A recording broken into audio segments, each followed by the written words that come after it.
Isang nakasisindak na gabi ulit sa inyo mga kasindak. Ngayong gabi ay may ibabahagi akong kwento sa inyo. May dapat kang malaman bago mo ituloy ang pakikinig. Ang kwentong matutunghayan ninyo ngayon ay hindi pangkaraniwang kwento. Ito ay isang paalala, isang babala, at isang huling peraso ng katotohanan ng iniwan ng isang dalagang itatago natin sa pangalang Danica, 18 anyos, na taga Rizal. Isang dalaga na nakakakita ng mga kaluluwa na siguro kung ikaw ang nasa kalagayan niya ay baka mabaliw ka. Pero payo ko sa'yo, huwag kang magpapatay ng ilaw dahil baka maramdaman mong may nakatingin sa'yo diyan sa kwarto mo. At ito ang kanyang kwento.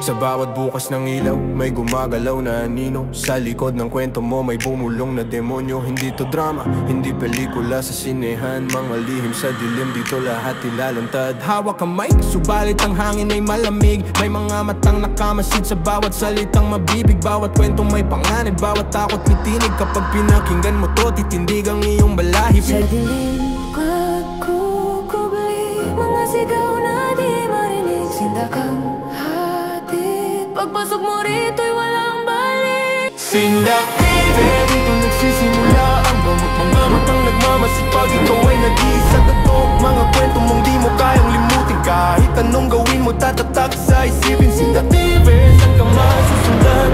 Sa bawat pader may aninong kikilala. Hindi ka naligtas kahit magsindi ka ng ilaw. Dahil ang takot dito na mismo nag-uumpisa ngayon.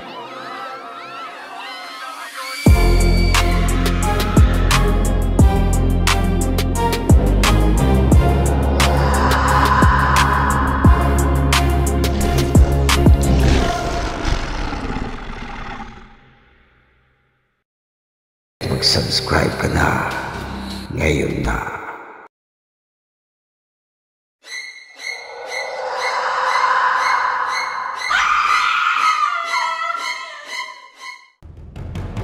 Ako si Danica. Nakatira sa isang maliit na bayan sa Rizal, malapit sa gilid ng kagubatan na tinatawag ng matatanda sa amin na Siling Itim. Wala raw dapat pumunta roon kapag papalubog na ang araw, dahil iyon daw ang oras na gumigising ang mga nilalang na mas matagal pa raw nakatira kaysa sa mga naninirahan dito sa lugar namin. Bata pa lang ako, nakakakita na ako ng mga aninong walang muka, mga matang nagliliwanag sa dilim, at mga taong tila buhay pero walang kinangang mga mata at wala ring mga anino. Noong una, hindi ko alam kung imahinasyon ko lang o guni-guni ang mga nakikita at naririnig ko. Pero may isang pagkakataon na nakita ko ang kapitbahay naming si Aling Rina na nakatayo sa labas ng bahay sa tawid ng kalsada. Isa siyang mabait na tindera ng gulay sa lugar namin. Nakita ko na nakatingin siya sa malayo na tila may hinihintay. Ang ipinagtataka ko lang ay kung bakit parang hindi siya humihinga o gumagalaw man lang ang dibdib. Doon ako nahintakutan nung tawagin ko siya. Ngumiti siya sa akin pero yung ngiti niya parang walang dama. Kinawayan ko siya pero bigla na lang siyang naglaho na parang bula. Sa sobrang takot ko pumasok ako agad sa bahay dahil magtatakip silim na rin iyon ng mga oras na yon. Kinabukasan, nagulantang kami sa masamang balita na kumalat sa lugar namin. Nalaman kong namatay pala si Aling Rina sa sariling bahay niya. Magdadapit kahapon bago ko siya makita sa kalsada. Ito ang kauna-unahang karanasan ko na magpahanggang ngayon nagdudulot pa rin sa akin ng kaba. May pagkakataon din na nagtataka ang mga tao sa amin kung bakit ako madalas bumubulong habang naglalakad sa kalsada. Ang hindi nila alam may kausap ako na hindi nila nakikita. Minsan mga engkanto, minsan naman ay mga kaluluwa na humihingi ng tulong. Sa bahay naman namin ay may sarili akong kwarto na madalas kong pinagsisindihan ng kandila sa altar. Akala nila arte lang yon. Ang hindi nila alam, iyon lang ang paraan para mapanatiling tahimik ang tenga ko sa mga bumubulong sa akin. O di kaya ay para hindi ako makaengkwentro ulit ng mga multo. Akala ko nung una ay sanay na ako sa ganitong pakiramdam. Akala ko Tanggap ko na kung anong kakayahan ang meron ako. Pero ang hindi ko inaasahan ay ang makakapagbigay pala sa akin ng sobrang takot ay manggagaling sa isang nilalang na matagal nang nagmamasid sa akin. Naghihintay lang ng tamang araw para makipagtunggali sa kanya. Nagsimula ang lahat nung bumisita ako sa likod ng bakuran namin para ipunin sa sulok ang mga tuyong dahon para masindihan at masunog na. Nararamdaman ko agad ang malamig na hangin na parang gumagapang sa batok ko. Hindi ko yun pinansin hanggang sa biglang may batang boses na bubulong sa kaliwang tenga ko. Ate, huwag kang lalapit. Napalingon agad ako para makita kung sino at kung anong bumubulong sa tenga ko. May isang batang babae na nakaupo sa tabi ng punso. Maputla ang kulay ng balat niya na parang naubusan ng dugo. Nanginginig at nangingitim ang labi. Ate, umaaw na sila sa lupa. Babala nito sa akin, pero bago ko pa siya malapitan ay sinungguban siya ng mga aninong gumagapang mula sa lupa. Isa-isang umakyat ang mga kamay na kumakapit sa kanya at sa isang iglap, nilamon siya nito at tinangay pa ilalim sa punsod. Sa sobrang takot ko ay kumaripas ako ng takbo papasok sa bahay at dumiretso ako sa kwarto para ipagsindi ng kandila ang altar. Nanalangin ako ng taimtim para makalimutan ko ang nasaksihan ko at para makaramdam ako ng kapayapaan sa mga oras na iyon. Pero hindi doon nagtapos ang bangungot ng karanasan ko. Simula ng gabi ngayon ay pakiramdam ko may sumusunod na sa akin palagi. Tuwing natutulog ako sa gabi, napapanaginipan kong nilalang na iyon. Palaging dumadalaw sa akin. Hindi lang yun basta multo, kundi isang nilalang na hindi ko maipaliwanag ang itsura. Mahaba ang mga galamay, nakabaluktot ang likod, at may mukhang parang pinagtagpi-tagping balat ng iba't ibang mukha ng tao. Nakita ko siya sa salamin sa kwarto ko nang inaayos ko ang mga gamit ko. Nakatayo siya sa likod ko at nakatingin sa akin. Tumindig ang balahibo ko at pakiramdam ko ay lulutang ako sa sobrang takot. Pumikit muna ako at nanalangin at pagtapos ay lumingon ako sa likod. Pagdilat ng mga mata ko ay wala na siya sa likod ko. Pero may nakita akong marka ng mahabang kuko sa sahig na para bang sinadya niyang kalmutin ng sahig sa kwarto ko bilang paalala na nariyan siya at hindi siya katahang isip. Simula noon, lagi na ako nakakarinig ng mga bulong o huni ng mga paulit-ulit na nagsasabi ng mga katagang, "Sa'yo ang mata, akin ang kaluluwa." Paulit-ulit iyon at parang nakakabingi na. Kaya nagpasya ako na magpatingin sa albularyo. Isinaysay ko sa albularyo lahat ng nararanasan ko. At nang malaman na niya lahat ay pinaupo muna niya ako sa isang upuan na gawa sa kawayan. Sinabi ng albularyo na may nakadikit daw sa akin na isang nilalang na mahilig daw manguha ng bata. Dagdag pa niya, may kinuha daw akong isang bagay na hindi ko namamalayan. At ngayon sinisingil na raw ako. Wala naman akong maalala na may kinuha akong bagay sa kanino man. Kaya pala isipan sa akin ang mga sinabi ng albularyo. Sa totoo lang, mas lalo pang nadagdagan ng takot ko sa mga sinabi ng albularyo. Pero hindi ko rin pinagwalang bahala ang mga sinabi niya.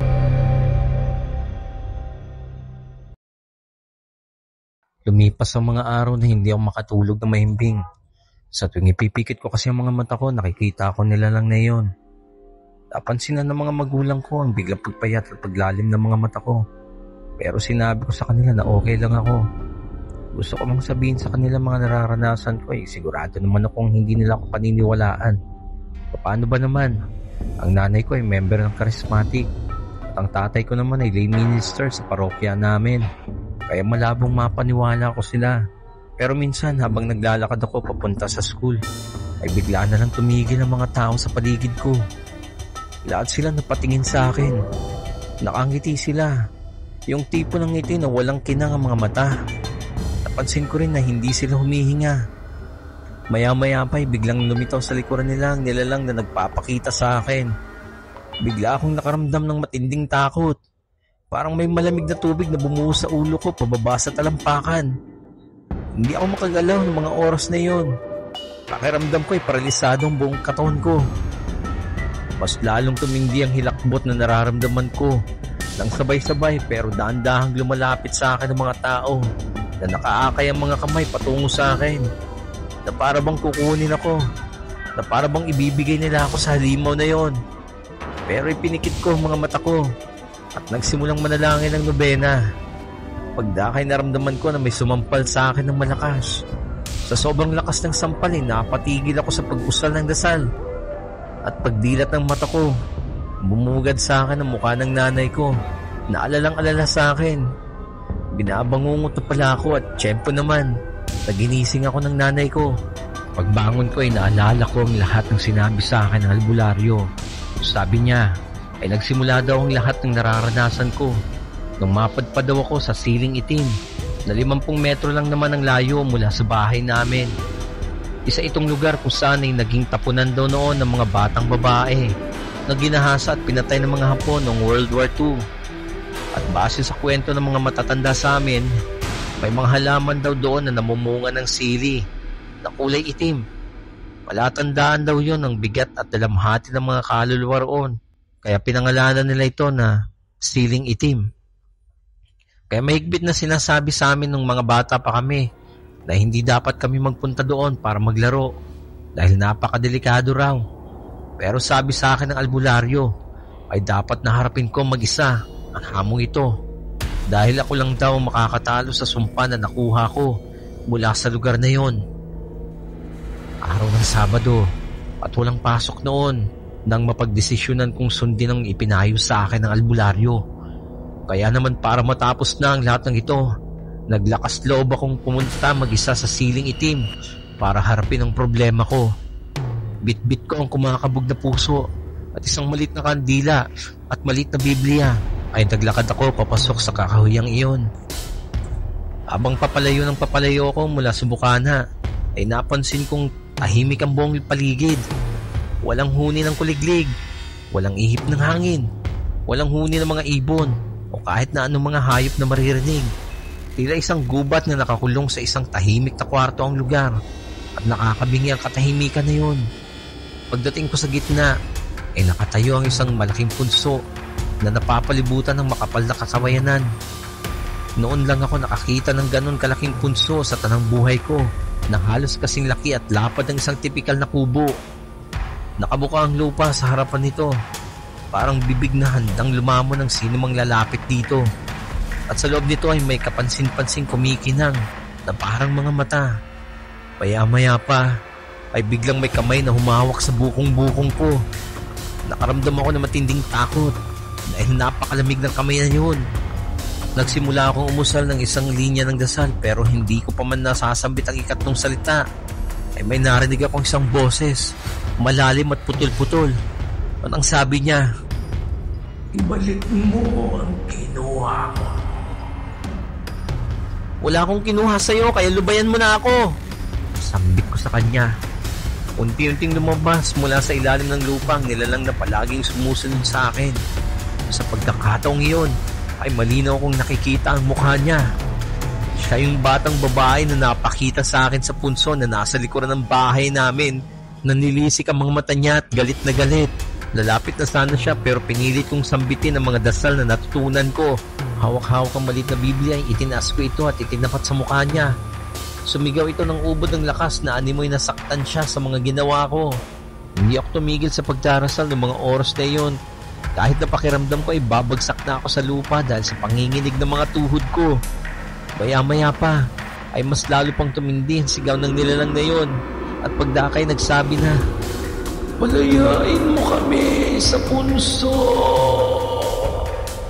Doon ko napagtanto na maaaring may gumagapos sa nilalang na ito. Sa punso mismo, nakita kong nagbago ang mukha ng nilalang. Umiiyak ang mukha ng bata at pagdakay may mga mukha pa ng mga batang lumitaw sa buong katawan nito na parehong umiiyak. Mas lalo kong nilakasan ng loob ko at umusal ng dasal hanggang sa unti-unting lumiliit ang nilalang at tuluyang nilamon ng lupa. Alam kong may kung ano sa ilalim ng punso, kaya sinindihan ko ang kandila na dala ko at kumuha ako ng malapad na bato para sirain ang punso. Habang sinisira kong punso ay may napansin akong mga kalansay. Hindi ako nakontento sa pagsira sa punso ng mga oras na yon, kaya hinukay ko pa ito hanggang sa tumambad sa akin ng mga kalansay. Pagkatapos ay bumalik na ako sa amin at ikinuwento ko sa mga magulang ko ang lahat. Nabalitaan din ng mga kapitbahay namin ng mga nakita ko sa siling itim. Kaya naman nag-request sila sa barangay ng mga equipments na gagamitin para mailipat ang mga kalansay na natagpuan ko roon. Nagsagawa sila ng retrieval operation sa site. Ang natagpuan nila ang 18 bungo at kalat-kalat ng mga kalansay. At sa pagtatansya nila ay nasa 14 hanggang 17 taong gulang lang ang mga ito. Binigyan nga sila ng disenteng libing ng barangay at doon nila napagtanto na totoo ang mga kasabihan ng mga matatanda sa amin. Binindisyonan ng pare ang mga kalansay na nakabalot sa tela, saka inilibing ng sabay-sabay sa isang mass grave. Inalayan din sila ng mga bulaklak bilang respeto at taimtim na dasal. At habang tinatabunan sila ng lupa gamit ang backhoe, ay nakita akong batang babae na nakatayo sa isa sa mga puntod doon sa sementeryo. Maaliwalas na ang mukha niya. Kumaway siya sa akin at unti-unting nagsilitawan ng mga kasama niyang mga babae. Lahat sila ay kumaway sa akin. Hindi ko napigilang lumuha dahil sa saya na nararamdaman ko.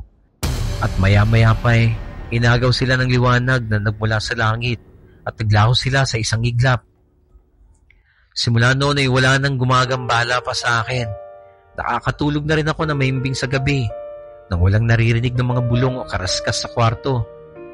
Nanumbalik na ang normal na buhay ko at wala na ang bakas ng takot at pangamba sa puso ko. Naging mas open ako sa mga magulang ko. At di ko na sinasarili ang mga nararamdaman ko dahil alam kong sila lang makakapitan ko sa panahong kailangan ko sila. Naging maayos na rin ang pagpasok ko sa school at nakakakuha na rin ako ng matataas na grades. Pero isang araw ay pumasok ako sa CR ng mga babae sa school namin para umihi. Pagpasok sa cubicle, may narinig akong umiiyak na babae.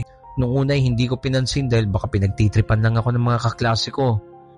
Nakaramdam na naman ako ng hilakbot ng mga time na yon. Nang matapos akong umihi ay sumilip muna ako sa pinto. Walang tao, miski isa. Paglabas ko sa cubicle ay bumungad sa akin sa salamin ng isang batang estudyante at humihingi ng saklolo. Doon ko napagtanto na mayroon akong misyon na dapat gampanan. Ang tulungan silang makatawid at yun ang gagawin ko. Pagkukubli, mga sigaw na di marinig, sindakang hatid. Pagpasok mo rito'y walang balik. Sindak TV, dito ka dalhin ang iyong takot. Mga ninong sa dilim biglang sisipot. Mga kwento na sa puso mo ididikit. Kahit anong gawin mo di mo na maaalis. Sindak TV, yakap ka ng kababalaghan. Sa bawat kwento may lihim na kasamaan. Pumikit ka man, di ka ligtas sa dilim. Ito ang mundong di mo na kayang talikuran. Pakinggan mo ang sigaw, may kumakaluskos na ngayon. Huminga ka ng malalim, baka may sumusunod sa'yo ngayon. Sindak TV, dito nagsisimula ang bawat mga matang nagmamasipag. Ikaw ay nag-iisa tatok. Mga kwento mong di mo kayang limutin. Kahit anong gawin mo tatatak sa isipin. Sindak TV, saan ka man susundan ka. Sa bawat pader may aninong kikilala. Hindi ka naligtas kahit magsindi ka ng ilaw. Dahil ang takot dito na mismo nag-uumpisa ngayon.